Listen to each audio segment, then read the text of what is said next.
Assalamualaikum warahmatullahi wabarakatuh.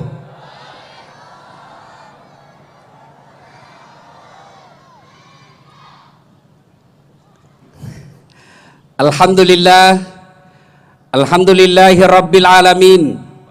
Wabihi nasta'inu ala umurid dunya waddin. Ashhadu an la ilaha illallah wa ashhadu anna Muhammadan abduhu wa rasuluh. Allahumma salli ala Sayyidina Muhammad wa ala alihi wa sahbihi ajma'in. Amma ba'd. Faqad qala Allah subhanahu wa ta'ala fi kitabil karim wa huwa asdaqul qailin. A'udzu billahi minasyaitonir rajim. Bismillahirrahmanirrahim.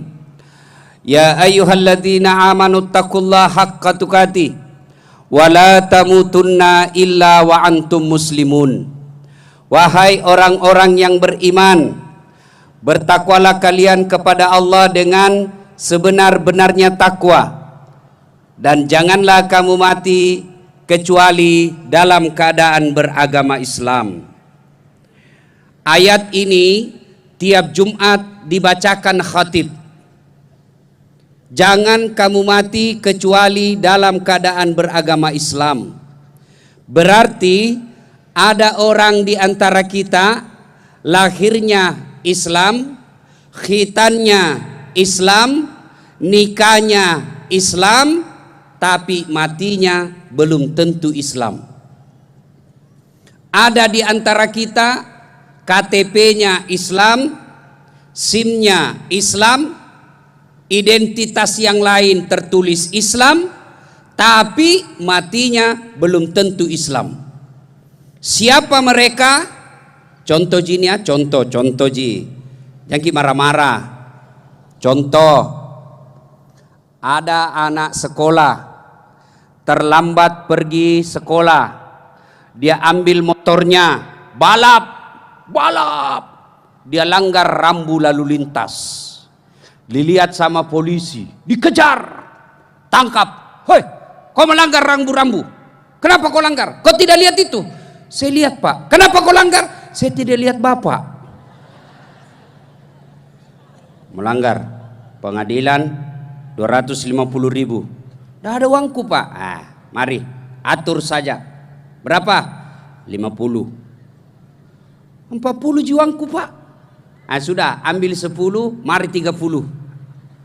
Sudah dapat 30.000, lalu pergi makan coto. Makan coto Makassar. Makannya 284. 2 mangkok coto, 48 ketupat. Karena ketupatnya gratis.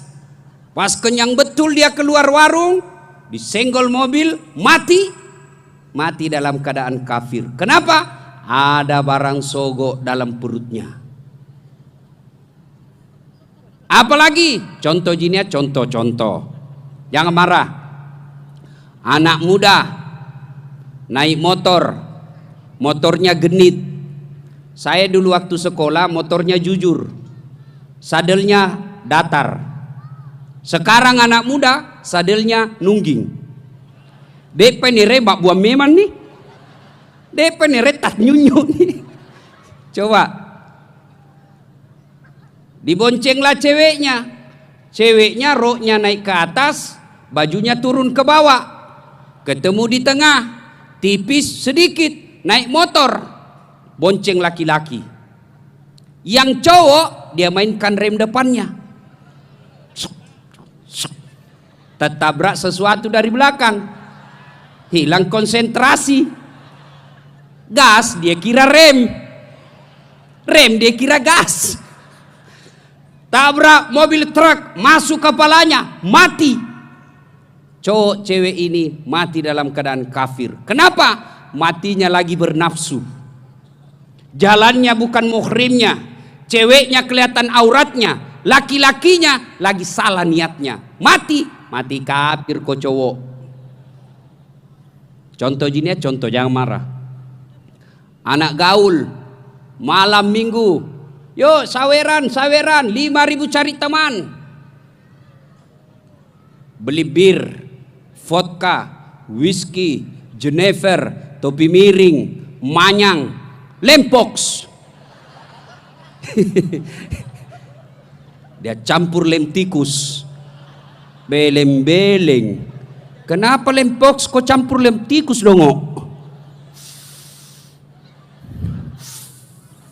Bernapas dalam kaleng. Naik motor, mabuk, naik motor, orang mabuk setengah naik motor. Tiang listrik dikira aspal. Pah, mati kafir kok cilaka. Nak muda, silakan jadi anak gaul, anak ben-ben, anak motor-motor, anak gondrong-gondrong, silakan. Tapi jangan dekati yang namanya minuman khamar, minuman keras. Nah bilang orang, ndak gaul, cemen lu men, baru satu botol, teler mako, itu tahu teman tak jagona sampai masuk di got. Beleng-beleng, apa yang masuk di got dia bilang jago. Saya dulu kalau nak bilang temanku, kampungan lu men, aku bilang biar mi, daripada kau ndak ada kampungmu. Nah, siapa lagi? Contoh. Pedagang. Ada pedagang di sini? Itu di belakang banyak. Barang palsu dia bilang asli. Asli. Tongem moko. Betul, karena kita sama-sama Bugis. Saya jualkan kamu aslinya, padahal palsu. Beli, makan. Hasil nipunya dia makan, mati, kafir. Itulah sebabnya setiap hari Jumat Allah ingatkan kita, jangan kamu mati kecuali dalam keadaan beragama Islam. Tuh. Wa qala aidan, bismillahirrahmanirrahim. Ya ayyuhalladzina amanu dukhulu fis silmi kaffatan wa la tattabi'u khutuwatis syaitan innahu lakum adu mubin. Wahai orang-orang yang beriman, masuklah engkau ke dalam Islam secara sempurna dan janganlah engkau ikuti langkah-langkah setan, karena sesungguhnya setan itu musuh yang nyata bagi kalian. Nah, di tengah-tengah kita ada setan, Pak. Ada kira-kira setan? Ada. Setannya apa? Bukan pocong, bukan popok, bukan parakang. Tapi apa setan yang ada di tengah-tengah kita? Bentuknya handphone. Tuh ibu-ibu orang sudah ceramah masih menggosok. Dengar ceramah mah download. Dengar, simpan dulu HP-nya Bu, simpan dulu ya. Kita dengar ceramah dulu. Ada langsung baleki Ustadz baru selfie. Ustadz Dasat lagi ceramah, langsung update status. Sudah 55 umurnya masih selfie-selfie. Tomato akajili-jili.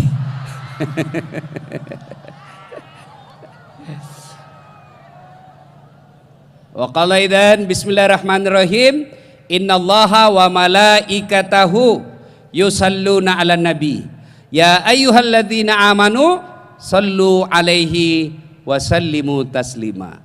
Sesungguhnya Allah dan para malaikatnya bersalawat kepada Rasulullah Muhammad sallallahu alaihi wasallam, maka wahai orang-orang yang beriman, bersalawatlah kalian kepada Rasulullah dengan sebaik-baik salawat. Shadaqallahul azim, maha benar Allah dengan segala firman-Nya. Ibu bapak, saudara-saudara sekalian teristimewa yang kita hormati, Bapak Wakil Bupati Tanah Bumbu beserta Ibu, anggota DPRD Kabupaten Tanah Bumbu, kita lihat-lihat sekarang ada di depan kita, tandai mukanya. Nanti kalau pilcaleg pilih lagi, yang tidak datang pikir-pikir untuk dipilih lagi. Yang insya Allah dimuliakan dan dirahmati oleh Allah Subhanahu wa Ta'ala. Saya mau bercerita, ini kisah nyata. Suatu ketika saya diundang oleh Istana Anak Yatim Batu Licin khotbah Jumat. Ini fakta, kejadian benar. Saya khotbah Jumat, ada bapak-bapak datang usia kira-kira 50 tahun. Dia datang di depan saya, dia pegang pahaku, lalu dia meneteskan air mata dan berkata, Ustadz, doakan saya. Ilo doang kak kasih Ustadz. Saya bilang, kenapa ki Pak? Begini Ustadz, 4 tahun saya merantau bisnis alat berat. Alhamdulillah sukses.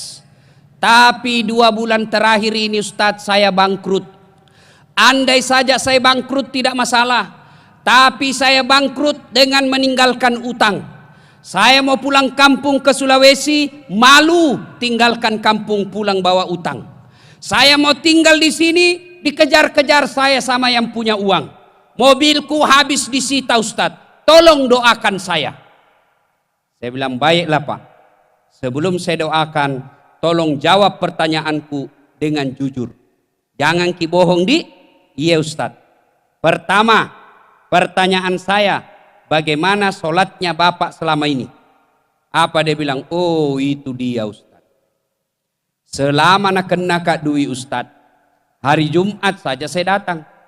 Itu pun paling terlambat datang, paling cepat pulang. Selama khutbah saya tidur.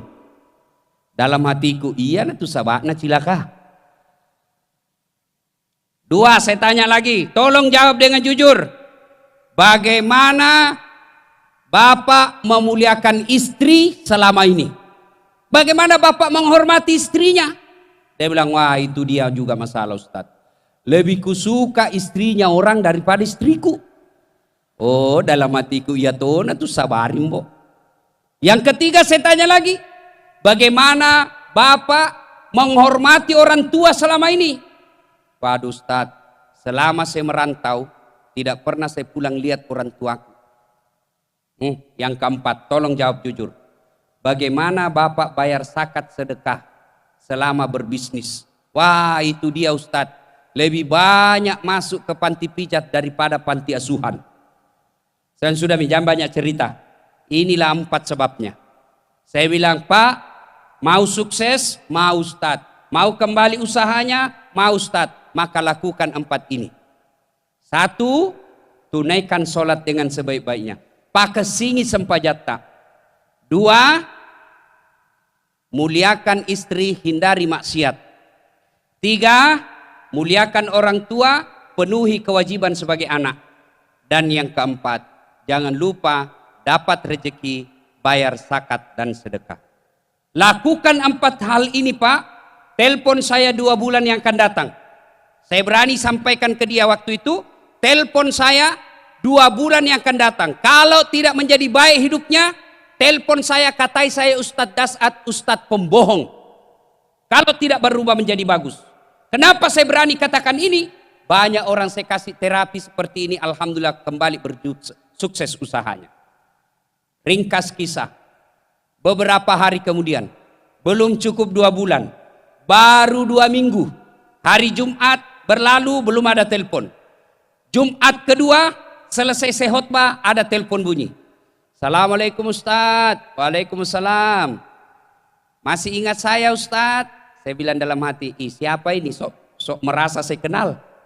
Banyaknya itu yang telepon saya. Masih ingat saya Ustadz? Iya, siapa di? Dia bilang, saya Ustadz yang ketemu di istana anak yatim Batu Licin. Oh, ini deng, magani. Ya orang Bugis. Apa jawabannya? Saya tidak sangka Pak. Apa dia jawab? Alhamdulillah Ustadz, semua mobilku yang disita sudah kulunasi. Hebatnya ini dalam hati saya. Belum 2 bulan, baru 2 minggu, lunas utang-utangnya. Alhamdulillah Ustadz, besok saya mau ke Surabaya beli mobil. Mobil besar. Apa itu yang begini tuh? Apalagi namanya wakil itu? Pak wakil itu, apa itu yang begini ini? Apa itu? Eskapator. Saya biasa bayangkan enaknya nih kalau ada mobilku begini. Kalau mau pergi pasar macet, saya tinggal dorong mobilnya orang. Tuh. Dia mau ke Surabaya Ustadz beli eskapator. Alhamdulillah. Bahkan terakhir dia telepon saya, Ustadz saya mau ke Berau. Untuk apa? Saya mau beli sawit ratusan hektar. Doakan makin sukses Ustadz. Dan dia katakan, alhamdulillah saya sudah beli juga kapal penangkap ikan yang besar. Heran saya Pak, tidak sampai 2 bulan berhasil dengan baik mengembalikan hidupnya menjadi lebih bagus. Saya tanyalah, memang bagaimana selama ini? Dia bilang, alhamdulillah Ustaz, semenjak kita kembali, sholatku saya pelihara dengan baik. Saya berusaha sholat awal waktu, dan saya usahakan sholat di masjid, dan saya tambah tahajud. Alhamdulillah Ustaz, setelah ketemu sama kita, saya pulang kepada istriku, saya minta maaf, saya cium tangannya, baru saya cium pipinya puas-puas. Ya wajar namanya istrinya orang Pak, wajar Ji. Kemudian apa dia bilang, ada sisa uangku Ustaz, waktu itu saya jual, saya kemudian bayar zakat sedekah, saya pulang kampung, muliakan orang tua. Sekarang Ustaz, setiap ada rezeki saya dapat, sebelum masuk rekening, yang pertama saya kirimkan dulu orang tuaku. Alhamdulillah. Nah ibu bapak, apa pelajaran atau hikmah yang kita bisa ambil dari kisah dan fakta ini? Halo ibu-ibu, halo. Halo, lihat ke saya. Oh, ada juga televisi rupanya di sana. Oh, pantas, oh, besar lagi di sana. Saya juga heran, lebih gagah saya di sana daripada aslinya. Nah, Bapak, saudara-saudara sekalian, pelajaran 1. Ibu mau sukses, punya usaha, punya bisnis, mau kembali hebat. 1, aqimis salah, tetongangi sempajangi. Tidak ada orang yang hidupnya sengsara apabila dia baik sholatnya. Tidak mungkin hidup bikin susah kalau orang bagus sholatnya. Sebaliknya, kalau ada orang yang tidak beres sholatnya, maka sengsara hidupnya. Bagus sholatnya, hidupnya terjamin. Tidak bagus sholatnya, hidupnya sengsara. Langsung ada yang bilang, rasa-rasanya tidak betul itu Ustadz bilang. Kenapa aku bilang begitu? Itu tetangga saya Ustadz. Rajin betul sholat, kok hidupnya sengsara. Rajin betul sholat, tapi hidupnya penuh masalah. Saya bilang, kalau dia tidak sholat, pasti hidupnya lebih banyak lagi masalahnya. Yang kedua bisa jadi, penyebabnya, dia sholat, tapi tidak ikhlas. Hayya 'alas shalah. Asar lagi. Barusan kita sholat duhur, berarti Bapak tidak ikhlas. Jadi mau sukses hidup, sempurnakan sholat. Ada lagi yang penyebab ketiga, sholat Ustadz, tapi sholatnya main-main. Kenapa main-main? Sholatnya pakaiannya tidak bersih. Itu juga pakaiannya dipakai ke toilet. Itu juga dipakai tidur. Itu juga dipakai main futsal. Itu juga dipakai pergi ke pasar. Itu juga dipakai mencuci. Lalu sudah 2 hari dipakai lagi ketemu Allah. Akhirnya apa? Ketika dia sholat baru ketahuan, barulah terasa gatal semua. Allahu Akbar.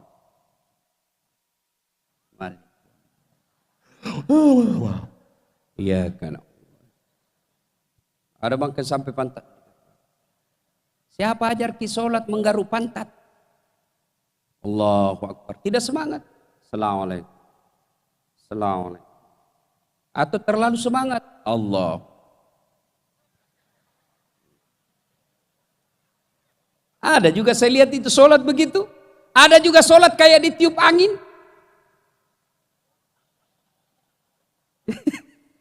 Ini Pak Guru kok bos. Ada juga sholat menghayal. Allahu Akbar. Tadi 100.000. Beli pulsa 50.000. Beli bensin 20.000. Mana ini 30? Allahu Akbar, belum didapatnya. Sami Allah, di mana aku simpan? Allahu Akbar, di mana ya? Pas assalamualaikum, oh di bawah sadel. Ini sholat atau cari duit? Nah, kalau mau bagus perbaiki sholat, ya. Alhamdulillah saya lihat ini muka-muka rajin sholat. Nah, saya kasih oleh-oleh. Ibu bapak, ada yang punya tanah 10 hektar di sini? Ada yang punya tanah 100 hektar? Ada kayaknya. Mau punya tanah berhektar-hektar? Mau punya kekayaan bermiliar-miliar? Tentu mau. Allah sediakan fasilitasnya apa? Ada yang disebut sholat sunat fajar. Sholat sunnah 2 rakaat sebelum azan subuh. Bapak lakukan 2 rakaat itu kata Nabi. Ketika di akhirat nanti ditimbang amalnya, maka 2 rakaat itu lebih berat daripada dunia dan isinya. Coba. Jadi kalau kita merasa miskin, tidak punya rumah, tidak punya tanah, mau punya miliki dunia dan isinya, caranya gampang. Gimana caranya Ustaz? Sholatlah 2 rakaat sebelum azan subuh. Tapi kalau sholat subuhnya jam 6 pagi, wabillahi taufiq wal hidayah, tidak dapat lagi, sudah terlambat. Misal masuk waktu subuh pukul 5.00, kira-kira 10 menit sebelum pukul 5 kita sholat 2 rakaat, maka nilai pahalanya kelak di akhirat ketika ditimbang pahalanya lebih berat itu dunia dan isinya, lebih berat yang 2 rakaat ketimbang dunia dan isinya. Tuh, apalagi sholat apa lagi? Ada yang disebut sholat duha. Ibu-ibu mau bantu suaminya cari nafkah? Mau bantu suaminya cari nafkah? Mau Ustaz, maka ibu-ibu akan lebih bagus tinggal di rumah sholat duha. Berapa rakaat Ustaz? 2 rakaat. Maksimal 8 rakaat. Artinya 2 rakaat boleh, 4 rakaat boleh, 6 rakaat baik, lebih bagus lagi 8 rakaat. Bagaimana caranya Ustaz? Sama cara pelaksanaan sholat sunnah yang lain, cuma beda niat. Kalau tahajud, niatnya tahajud, waktunya malam hari, syaratnya harus sudah tidur. Berapa lama tidur? Meskipun 10 menit sudah boleh. Contoh, jam 11 malam tidur, pas jam 11.10 menit terbangun, maka sudah boleh sholat tahajud di situ. Tapi waktu yang paling bagus jam 3, jam 4 dini hari. Tujuannya apa? Karena biasa kalau kita bangun sholat tahajud jam 2, kemudian tidur jam 3, biasanya sholat subuhnya jam 7 kesiangan. Maka lebih bagus sholat tahajudnya di pukul 4 menjelang subuh. Kalau sholat duha, waktunya pagi hari. Jam berapa Ustadz? Kira-kira jam 9. Berapa rakaat? 2 rakaat boleh. Bagaimana niatnya? Boleh dilafazkan dalam bahasa Arab, boleh juga dilafazkan dalam bahasa Indonesia. Misal, contoh ibu, bahasa Arabnya, sholli sunnatal duha, raka'ataini lillahi ta'ala, Allahu Akbar. Itu bahasa Arab. Mau bahasa Indonesia, saya niat sholat duha 2 rakaat, sunnah hukumnya bagi saya lillahi ta'ala, Allahu Akbar. Tidak tahu bahasa Arab, tidak tahu juga bahasa Indonesianya Ustadz, susah hafalnya, ambil cara pintas. Gimana caranya? Berdiri tegak, menghadap ke kiblat, baru bilang maki dalam hati, Tuhan sampai sunnah duha karena Allahu Akbar. Boleh. 2 rakaat berikutnya ulang lagi, Tuhan masih seperti yang tadi, Allahu Akbar. Boleh, benar boleh. Yang tidak boleh kalau sudah takbir lalu mengucapkan bahasa Indonesia. Kalau niat bahasa Bugis boleh, bahasa Banjar boleh, bahkan tidak diucapkan pun boleh. Bapak baru wudhu, ketika wudhu sudah ada dalam hati, saya mau sholat duha, itulah niat. Tapi kalau diucapkan lebih bagus lagi, tidak dihafal, tidak usah. Daripada kita tunggu menghafal, tunggu hafal-hafal, tidak menghafalnya, maka dia tidak sholat. Pernah ada muda saya lihat di masjid, masuk masjid, takbir, Allah, dia ulang lagi, Allah, ulang lagi, Allah, ulang lagi, langsung dia duduk, tidak jadi sholat. Saya pergi tanya, kenapa tidak jadi sholat dek? Saya lupa usallinya Ustaz. Kalau tidak hafal, tidak mesti, cukup selesai takbir, Allahu Akbar, baca doa iftitah, baca Al-Fatihah, baca surah Wad-Duha, kalau hafal duha, Wad-Duha, kalau hafal. Kalau tidak hafal, surah apa saja. Bahkan boleh surah pendek seperti Wal Asr atau Inna A'taina, atau boleh sama sekali tidak membaca surah pendek. Cuma kalau ibu-ibu tidak membaca surah pendek, hanya Al-Fatihah saja, sama halnya makan nasi tidak ada ikannya, tidak ada sayurnya, tidak ada sambalnya, nasi saja. Tentu lebih enak kita makan ada sayurnya, ada ikan bakarnya, ada ikan gorengnya, ada sambalnya. Itu maknanya kalau kita sholat, makin banyak bacaan-bacaan kita baca, makin banyak pahala yang kita dapat. Lalu selesai sholat duha, Assalamualaikum warahmatullah, Assalamualaikum warahmatullah, berdoalah. Ingat, sholat duha itu khusus Allah berikan untuk membuka pintu keutamaan dunia. Maka doa yang kita minta selesai sholat duha, jangan minta doa-doa yang berkaitan dengan misal berkaitan jodoh. Bukan salah, bukan dilarang, tapi tidak pada tempatnya. Lalu apa yang kita minta ketika selesai sholat duha? Berkaitan dengan dunia. Contoh, ya Allah, Engkaulah yang mengatur rezekiku. Itu ini, ibu-ibu nih pergi suaminya kerja, pergi ngelaut, pergi dagang di pasar, pergi tangkap ikan di laut, atau pergi bawa kendaraan umum jadi sopir. Maka istri yang baik, dia tinggal di rumahnya sholat duha, selesai sholat duha dia berdoa, ya Allah, Engkau yang mengatur rezeki suamiku. Jika rezekinya masih di atas langit turunkan, jika masih dalam tanah munculkan, jika masih jauh dekatkan, jika masih dekat masih kurang cukupkan, dan yang lebih penting ya Allah berkahkan. Nah ulang, dengar doanya baik-baik ya.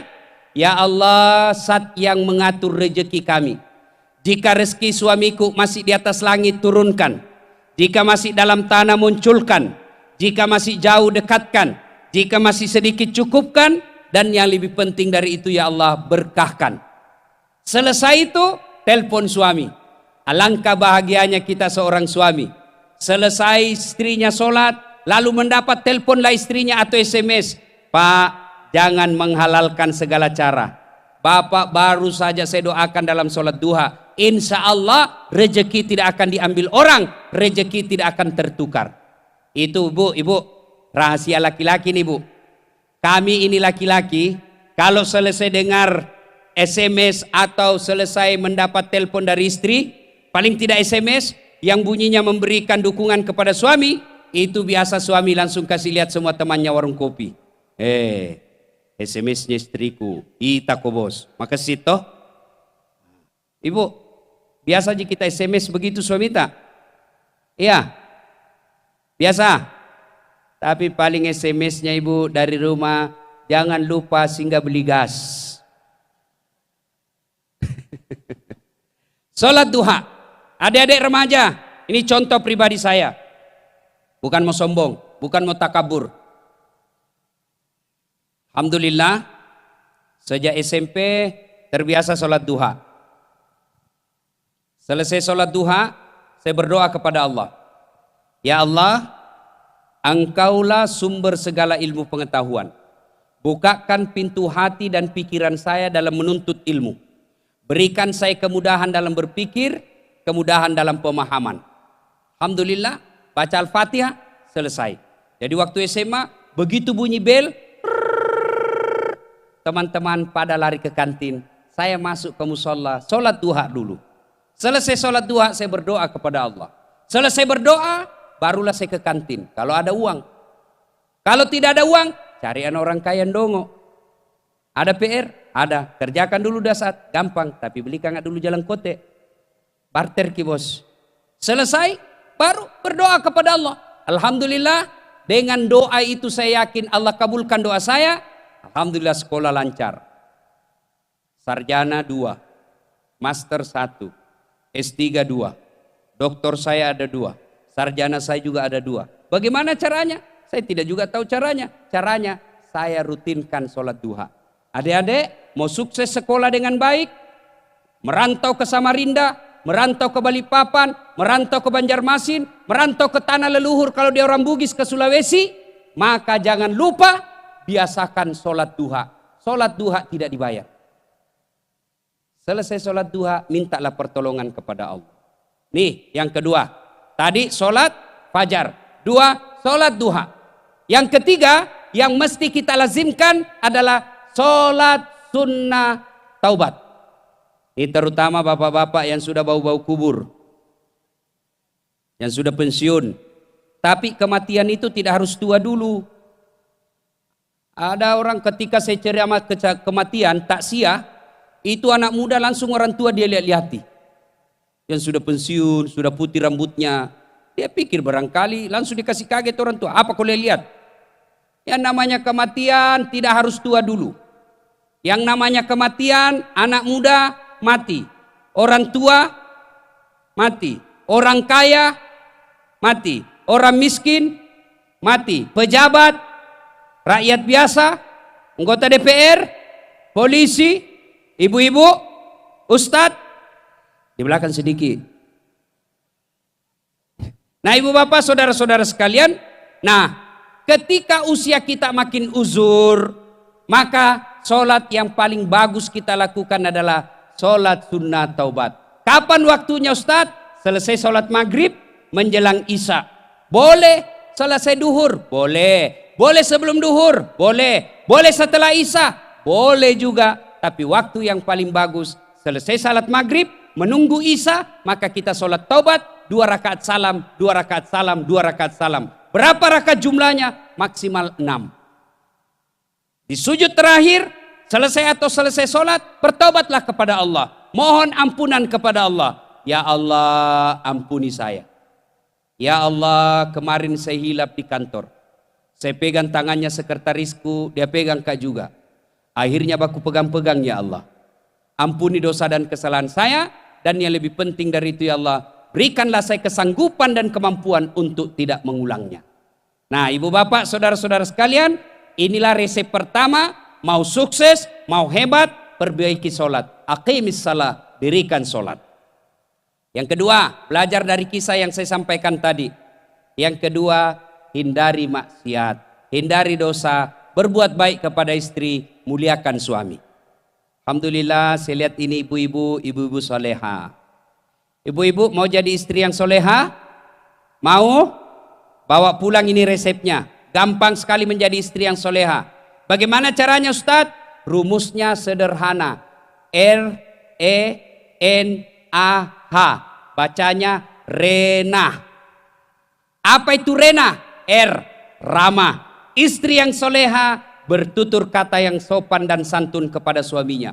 Tidak pernah bicara kasar. Karena tanpa ridho suami, maka istri susah masuk surga. Maka istri yang baik, tutur katanya, tabe daeng. Ini mi, terserah kakanda. Kalau itu yang baik, aku pasrah. Istri yang baik, datang suaminya, disambutnya, Assalamualaikum kakandaku Arjunaku. Lalu disambutlah oleh suaminya, Waalaikumsalam adindaku Srikandiku. Istrinya pun berkata, itawa bapak suamiku gagahnya hari ini. Langsung dia bilang suaminya, berarti saya jelek kemarin. Nah ini juga suami yang tidak tahu dipuji. Ramah, jangan sampai kita istri kasar ngomong sama suami. Baru pulang suaminya, terlambat, langsung dia buka pintu. Dari mana kau lagi dongok? Ila bolongnya terlambat si lisu. Jangan sampai seperti itu. Muliakan. Kadangkala juga ada istri, dia mau tunjukkan bahwa suaminya diatur. Jangan. Ada istri, datang temannya suaminya, datang keluarga suaminya, bahkan di depan mertuanya dia kasar kepada suami. Kalau kasar di depan suami, lalu ada mertua, maka ketika ada masalah, siapa yang tolong ibu? Contoh ya, kalau ibu kasar di depan suami, bicara kasar sama suami, tidak menghargai suami, lalu suami ketemu ibunya, maka ibunya panggil sini. Sini kau dulu nak, banyaknya uangmu, tingginya sekolahmu, setengah mati kujualkan kau sawah supaya tinggi sekolahmu, supaya tidak hina korang. Nah istrimu sendiri yang hina kau. Apa gunanya itu istrimu? Jak bawa nak, abengi. Mak bene sih kau. Hancurlah ibu. Kenapa? Karena ibu tidak menghormati suami. Tapi coba kalau menghormati suami, di depan mertua kita hormat. Begitu suami mau macam-macam, datang ibunya. Dia akan berkata, mari ngerek kok, sadar kok, jangan kasih begitu istrimu. Kalau kau kasih begitu istrimu, tidak halal air susuku. Maka ibu mulai hari ini sopan bicara sama suami. Ya, bisa ibu? Tutur kata yang lembut. R. Yang kedua, R-E. Apa itu E? Elok. Istri yang soleha berpenampilan cantik dan menarik di depan suami.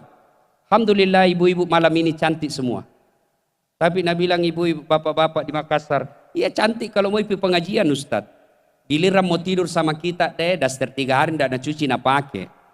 Pulang ke kantor tali BH kelihatan. Bau minyak gosok. Dikasih tahu, kasih baik-baik saya itu kelihatan semua tali BH-mu. Apa Nabi bilang? Jangan lihat BH-nya, yang penting rasanya bung. Ada juga begini. Bagaimana tahu suami tidak suka keluar rumah. Di kantor dilayani sekretaris yang cantik. naik pesawat bisnis kelas, sampai di Jakarta eksekutif kelas, sampai di rumah pelayanan kelas ekonomi. Di kantor kita lihat televisi, lihat artis cantik-cantik nonton. Suaminya nonton, lihat artis yang cantik-cantik, mulus-mulus bersih. Balik lihat istrinya, badak picah. Ada di sini ketimun. Pakai you can see, angkat kakinya di atas kursi. Balik suaminya menguap. Oh, langsung suaminya meledai seperti King Kong. Mana anda menderita? Ya ibu, maka istri yang soleha berpenampilan cantik dan menarik. Bahkan Nabi jelaskan sebaik-baik penampilan seorang wanita adalah ketika ada suaminya di rumahnya. Maka mulai malam ini mau tidur ibu seksi. Pakai memang pakai yang balut cantik. Kalau perlu pakai baju renang. Yang penting jangan juga berlebihan. Ya, dan mentang-mentang sudah dengar ceramah malam ini, besok mau pulang suaminya dari laut, dia kuncir 3 rambutnya. Satu di depan, pakai romini mini, you can see, pakai sepatu tinggi. Pulang suaminya langsung bilang, astagfirullah, kesurupan istriku. Ya, ramah, elok, berpenampilan cantik, elok. Yang ketiga, N. Apa itu N? Nikmat. Istri yang soleha pandai memasak masakan kesenangan suaminya. Maka istri yang baik, akhir bulan kah itu, awal bulan kah, terima honornya suami, maka dia telepon suaminya, Pak, jangan makan di luar hari ini. Hari ini saya masak spesial buat Bapak. Masya Allah. Ibu SMS begitu suaminya. Ya, tapi sekarang ibu-ibu lebih sayang pelihara kuku daripada pelihara suami. Coba kita lihat, ibu-ibu sekarang malas masak. Ya.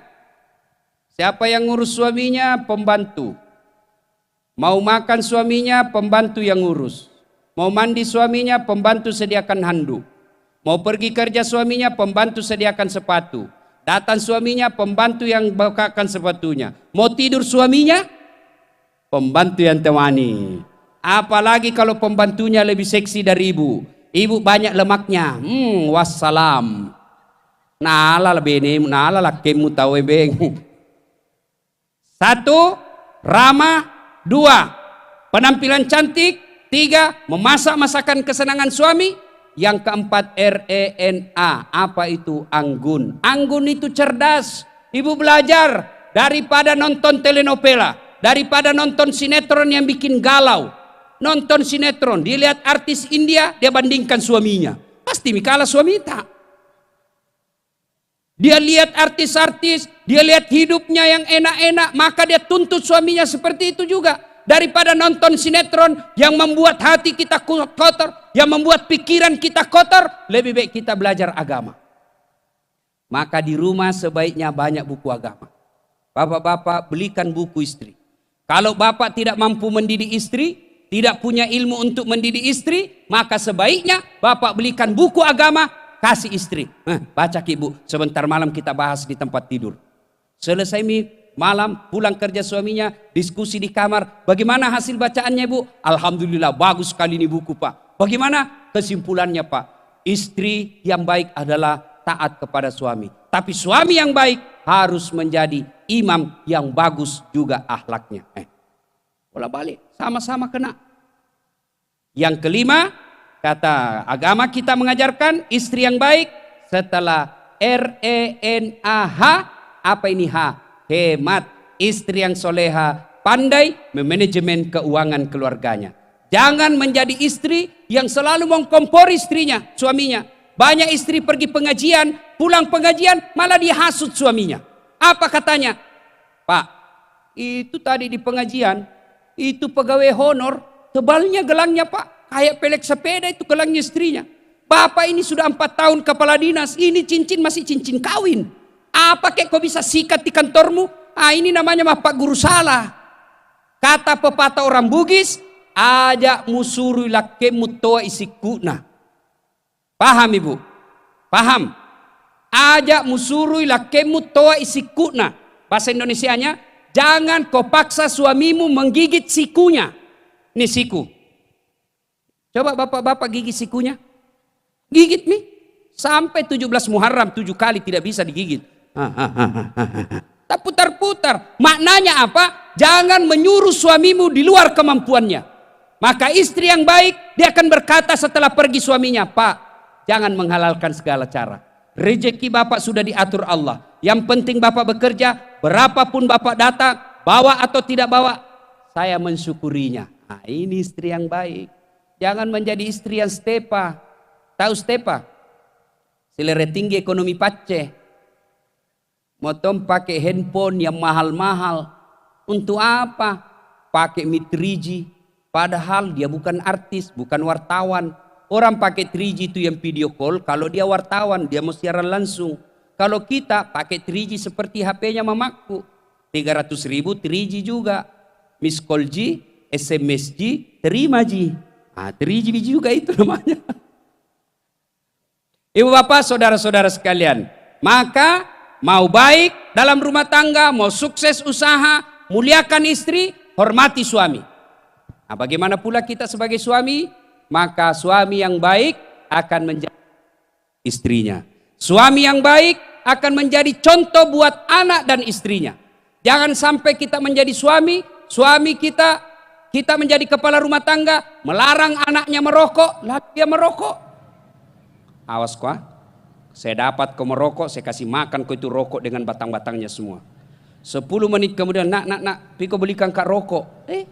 Apa masuknya bos? Ada perokok di sini? Ada? Saya mudah-mudahan bapak berhenti merokok. Ya, itu biasa perokok itu kayak beleng-beleng selian. Coba lihat itu perokok pak, kayak kurang kerjaan. Sandar-sandar di pagar. Itu aja dikerja 20 menit. Isap, buang. Isap, buang. Isap, buang. Sekali-kali isap kunyah. Yang merokok saya doakan mudah-mudahan berhenti merokok. Niatkan pembeli rokok saya tabung untuk umrohkan istri saya. Nah, insya Allah. Jadi suami harus menjadi teladan buat istri kita. Jangan sampai kita bilang sama anak-anak, anak istri kita larang, jangan bicara kasar. Begitu kita marah kita kasar. Bahkan memaki-maki istrinya. Coba saya tahu begini saya tidak nikahi kau. Apalagi tidak anak dua anakmu. Kasar tidak pernah. Rasulullah Sallallahu Alaihi Wasallam sangat memuliakan istri beliau. Salah satu akhlak mulia Rasulullah, tidak pernah memanggil istrinya dengan panggilan nama istri. 11 istri Nabi semua ada panggilan kasih sayangnya. Khadijah beliau panggil Ummul Mukminin, ibu orang Islam. Aisyah beliau panggil Khumaira. Apa itu Khumaira? Yang kemerah-merahan pipinya karena memang Siti Aisyah merah delima pipinya. Maka suami yang baik panggil istri kita dengan panggilan kasih sayang. Misalnya Pak ya, istri kita mancung hidungnya, panggillah, wahai istriku yang termancung hidungnya di pagatan. Nah bilang tidak mancung hidungnya Ustaz, giginya lagi dilihat yang rapi. Nah bilang justru giginya mancung. Ya lihat alisnya yang bagus, jangan terlalu jujur. Mentang-mentang istrinya hitam, oh belum. Nah bilang istrinya agak penyak. Jangan saling memanggil dengan gelar-gelar yang buruk. Dilarang dalam Al-Quran ya. Ada lagi yang bilang, Ustadz istri saya suka marah-marah, Ustadz istri saya suka mengamuk. Jadikan amal. Ada istri sahabat, waktu itu Umar bin Khattab jadi presiden. Ini sahabat dimarah terus sama istrinya. Lalu suaminya ini yang sahabat Nabi ini mau melapor kepada kepada Umar. Begitu mau datangi rumah Umar, dekat dari rumahnya Umar, dilihatnya Umar, Umar juga dimarah-marah sama istrinya. Akhirnya tidak jadi. Lalu besok dia datangi Umar, ya Amirul Mukminin, saya lihat kemarin Anda dimarah-marah sama istri, Anda senyum-senyum saja. Dengar jawaban Umar. Apa jawaban Umar? Begitulah cara saya berterima kasih dan bersyukur kepada istriku yang telah hamil dan melahirkan anakku. Coba bayangkan Pak, bagaimana seandainya kita yang hamil? Coba bayangkan, Bagaimana kalau kita hamil? Ibu-ibu masih ingat waktu hamil? Masih ingat? Enak enggak itu hamil, Bu? 9 bulan menderita. Jalannya setengah mati. Duduk pakai standar samping. Coba tidur sesak napas. Poso. Tidurnya gaya pasrah. Ibu-ibu waktu hamil pernah tengkurap? Pernah? Pernah? 9 bulan itu ibu enggak tengkurap, Pak. Bapak 1 bulan enggak tengkurap, pusing. Coba. Syukur alhamdulillah. Jadi kalau istri marah, bayangkan saja bagaimana repotnya itu yang namanya menjadi perempuan. Gaji 1 juta, anak 4. Itu urusan istri, kasih cukup itu hidupnya 1 bulan 1 juta. Siapa punya urusan? Istri. Maka ketika istri marah, bayangkan saja bagaimana susahnya hamil. Dan bukan kita yang melahirkan. Ibu-ibu masih ingat waktu melahirkan? Ada ibu-ibu melahirkan senyum? Ada? Dia bilang, masuk kok nak? Ya tidak. Nah, busi getet tuh kasih gigit kayu atau dia gigit karet. Coba, tuh luar biasa. Alhamdulillah bukan kita yang melahirkan, Pak. Coba paling menderita bapak-bapak kalau ngidam. Ada pernah ngidam, dia bilang, Ustaz, apa doanya supaya berhenti ngidam? Saya bilang, apa doanya? Apa ngidamnya, Ibu? Dia bilang, istriku ngidam, Ustaz. Nanti dia bisa tidur kalau dilihat saya di atas lemari. Saya bilang, berhenti, kau nak kasih bodoh-bodoh kok itu. Jadi kalau istrinya mau tidur jam 9, setengah 9 sudah naik suaminya di atas lemari. Nah, ibu bapak, saudara-saudara sekalian, suami yang baik ketika istri marah, bapak diam. Saya pernah rasakan, Pak. Saya pulang takziah malam-malam di Makassar. Tiba-tiba istri saya SMS. Habis pembalut. Minta tolong Ustadz, saya tidak bisa lagi keluar. Mati saya ini. Kenalah saya ceramahku ini. Saya tinggallah sunggah di toko. Saya berdoa mudah-mudahan tidak ada ibu-ibu yang kenal saya. Begitu di kasir saya bayar, langsung ada ibu-ibu bilang, ih Ustadz beli pembalut. Saya bilang, biar Mi, daripada saya yang hamil. Begitu saja Pak, supaya tenang perasaan. Ya. Nah ibu bapak, saudara-saudara sekalian, muliakan istri. Tidak ada kemuliaan bagi seorang laki-laki yang tidak tahu menghormati istrinya. Begitu kata Nabi. Nah, istri sopan kepada suami, suami menghormati istrinya. Nah, coba diamalkan. Ya. Yang ketiga, jika ingin bersukses dalam segala upaya usaha kita di dunia, yang ketiga, muliakan orang tua. Anak-anak sekarang memuliakan orang tua mulai hilang. Sopan sama cowoknya, kurang ajar sama bapaknya. Santun sama pacarnya, tidak sopan sama mamanya. Kalau mamanya yang ngajak, banyak alasannya.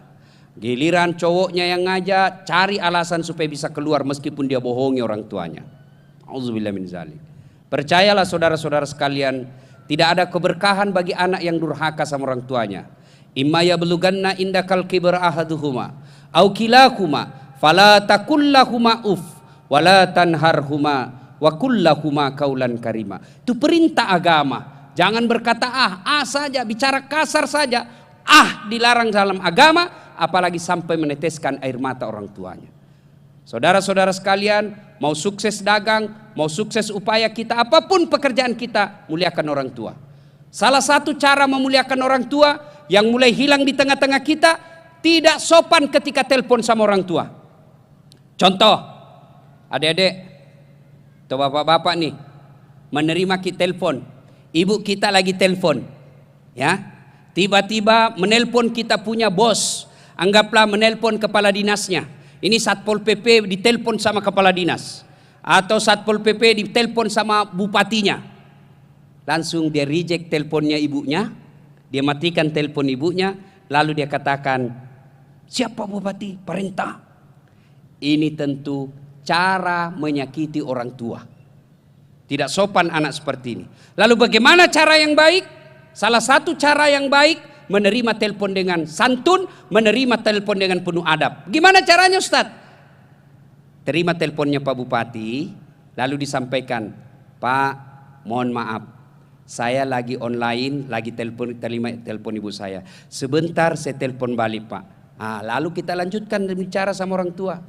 Adik-adik mau beradab, termasuk ibadah, ya, menerima telepon. Salah satu kebiasaan saya, kalau saya terima telepon orang tua saya matikan handphone yang lain, saya matikan kalau saya lagi dengar radio, saya matikan segala kegiatan, saya berhentikan, saya muliakan orang tua dengan cara menerima telepon. Mudah-mudahan saya yakin, mudah-mudahan dengan menerima telepon memuliakan orang tua, Allah bukakan rezeki saya, Allah perbaiki karier saya. Kenapa? Ridallah fi ridal walidain, suktillah fi suktil walidain. Ridanya Allah tergantung ridanya kedua orang tua, murkanya Allah tergantung kepada murkanya kedua orang tua. Nah, anak-anak, adik-adik, mau sukses, sekolah bukan jaminan. Kalau sekolah jaminan orang sukses, maka semua sarjana mestinya tidak ada yang nganggur. Tapi buktinya banyaknya sarjana yang nganggur. Buktinya ada orang tidak ada sekolah, hidupnya baik. Dan ternyata usut punya usut, salah satu sebabnya karena dia sangat memuliakan orang tuanya. Ya, bagaimana pula kita ini yang sudah berkeluarga, cara memuliakan orang tua, muliakan mertua, hormati orang tua. Kadangkala kita sudah berkeluarga, orang tua kita muliakan, mertua kita tidak hormati. Padahal orang tua dengan mertua sama posisinya. Ketika kita bujang, 2 orang tua kita. Tapi ketika sudah menikah, 4 orang tua kita. Orang tua dari suami dan 2 orang tua dari kita. Berarti 4. Nah, ibu bapak, saudara-saudara sekalian, tidak ada kemuliaan, tidak ada kehormatan, tidak ada kesuksesan bagi mereka yang durhaka kepada kedua orang tuanya. Ada mahasiswa saya nanya begini, Ustadz, bagaimana kalau orang tua saya tidak sholat? Bagaimana kalau orang tua saya tidak kerja baik? Bagaimana kalau orang tua saya tidak pernah ngurus saya dari kecil? Nah, apakah saya tetap wajib berbuat baik kepadanya? Silahkan pelajari kisahnya Ibrahim alaihissalam. Ibrahim alaihissalam, bapaknya namanya Azor, penyembah berhala. Ketika mau ribut sama bapaknya, Allah tegur, Ibrahim, sadar kok, itu bapakmu, bagaimanapun dia orang tuamu. Kau yang keluar dari desamu, jangan ribut sama orang tuamu. Nah, ibu bapak, saudara-saudara sekalian, ini yang ketiga, muliakan orang tua, hormati ibu bapak. Yang keempat, jika ingin sukses dunia dan akhirat, maka jalan yang keempat adalah jangan lupa bayar zakat dan bayar sedekah. Zakat wajib, maknanya tidak dikeluarkan dosa. Sedekah adalah sunnah. Apa bedanya hadiah, Ustadz? Ada kan biasa kita bedakan hadiah dengan sedekah. Nah, contoh sederhana, yang supaya Bapak Ibu bisa bedakan mana hadiah mana sedekah. Kalau Pak Yusuf Kalla, Wakil Presiden, memberikan sesuatu kepada saya, maka itu namanya sedekah. Kalau Ustadz Dasat Latif memberikan sesuatu kepada Yusuf Kalla, maka itu namanya hadiah. Jelas ya?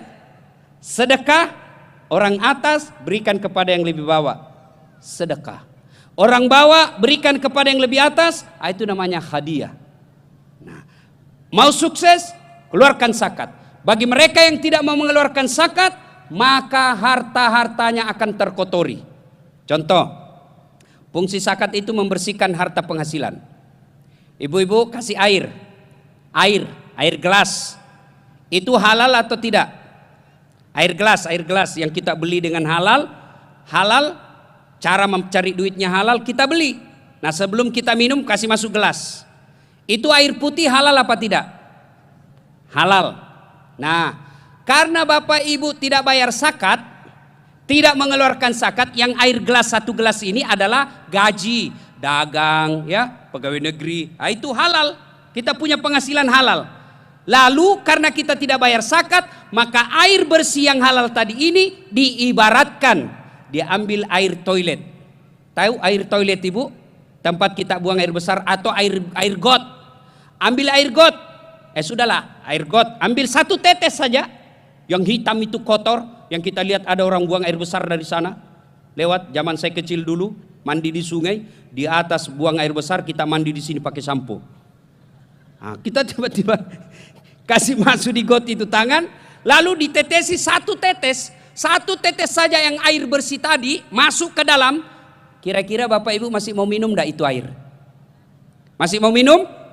Pasti tidak. Begitulah harta yang kita cari secara halal, Kita cari secara benar, memenuhi kriteria halal haram. Lalu karena kita tidak bayar zakat, maka sesungguhnya sama kita minum air yang bernajis. Kalau Imam Al-Ghazali menjelaskan, orang bayar zakat itu kan ada orang bilang begini, saya yang cari uang, saya yang kerja, masa saya mau keluarkan, ini kan hak saya. Nah, sama ceritanya begini, Bapak Ibu beli pisang, kemudian kalau kita beli pisang Ibu, dimakan tidak semua itu pisang? Makan semua? Ada yang dibuang? Mestinya tidak usah dibuang dong, kan kita yang punya, beli uang kita, ya makan semuanya dengan kulit-kulitnya. Maka orang yang tidak bayar zakat sesungguhnya sama dia makan pisang dengan kulitnya. Kalau kulit pisang masih enak makannya Bu, tapi kulit durian, Andre lah Bu aja. Itulah orang yang tidak mau bayar zakat. Kalau dia tidak mau bayar zakat, maka Allah paksa keluar duitnya. Dengan cara apa? Jangan heran ada orang kaya tapi malas mengeluarkan zakat, maka anaknya susah mendengar kata-kata, susah dinasehati, susah diberitahu yang benar. Kenapa? Yang membentuk darah daging anaknya barang haram. Kok bisa haram? Karena dia tidak bayar zakat. Jadi kalau ada orang biasa minta doa, Ustadz, untuk anak saya penenang hati, ya, itu yang paling penenang hati, beri makan anak kita yang halal. Salah satu sebab anak kita makan barang haram karena kita tidak tahu mengeluarkan zakat dan sedekah. Alhamdulillah, sepanjang hidup saya tidak pernah saya melihat orang bangkrut gara-gara membayar zakat. Justru orang yang pelit, yang biasanya susah hidupnya dan sengsara akhir hidupnya. Saya melihat pengalaman saya pribadi, semakin banyak mengeluarkan zakat, semakin banyak mengeluarkan sedekah, maka Allah ganti dengan cara yang tidak disangka-sangka. Contoh ini ya saya alami. Beberapa saat yang lalu saya pergi mengambil cucian saya di laundry. Waktu saya ambil itu laundry, saya kasihlah penjaganya yang di depan itu customer service-nya 4 orang. Saya kasih duit 100 ribu. 100. Tukang parkirnya saya kasih 50. Berapa uang saya semuanya keluar Ibu? 4 customer service, 1 tukang parkir, 450. Pergi saya mengajar ke Unhas. Pulang mengajar, pagi-pagi saya pergi ambil laundry, pagi-pagi sore pulang selesai mengajar saya pulang. Tiba-tiba bunyi telepon saya. Assalamualaikum Ustaz. Waalaikumsalam. Siapa ya? Saya ajudannya Pak Edi. Pak Edi siapa? Edi Baramuli. Oh, sekampungku itu. Kenapa beliau? Alhamdulillah sehat-sehat Ustaz. Saya diperintah beliau ketemu sama Ustaz.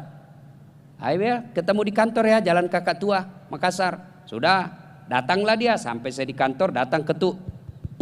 Assalamualaikum. Waalaikumsalam. Masuk. Oh, saya yang telepon kita dia. Masuk Kideng. Duduk.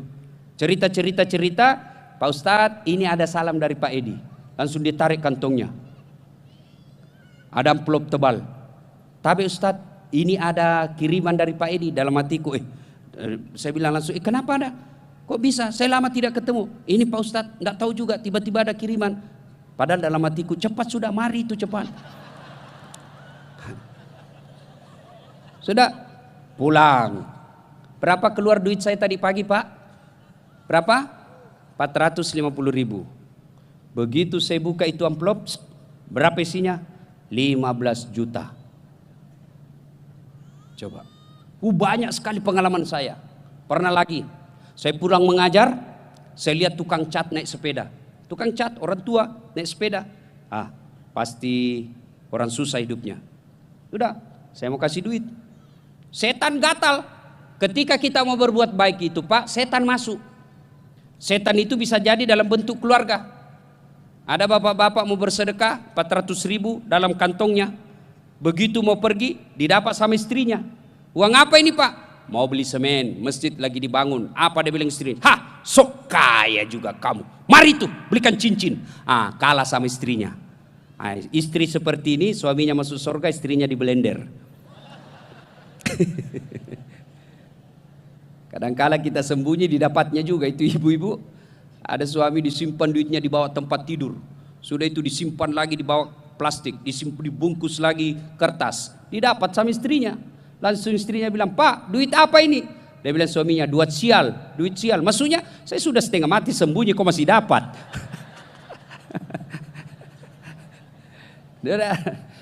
Begitu saya sedekah, setan masuk. Ndak usah dah saat. Nanti kau dibilang orang sok kaya, ndak usah singgah. Lewat. Begitu lewat, saya bilang kurang ngajar ini setan. Kau kira kalah ke saya? Saya singgah, saya tunggu itu. Pas depan PLN, telok, saya kasih duit 100.000. Tabek daeng, sedekah.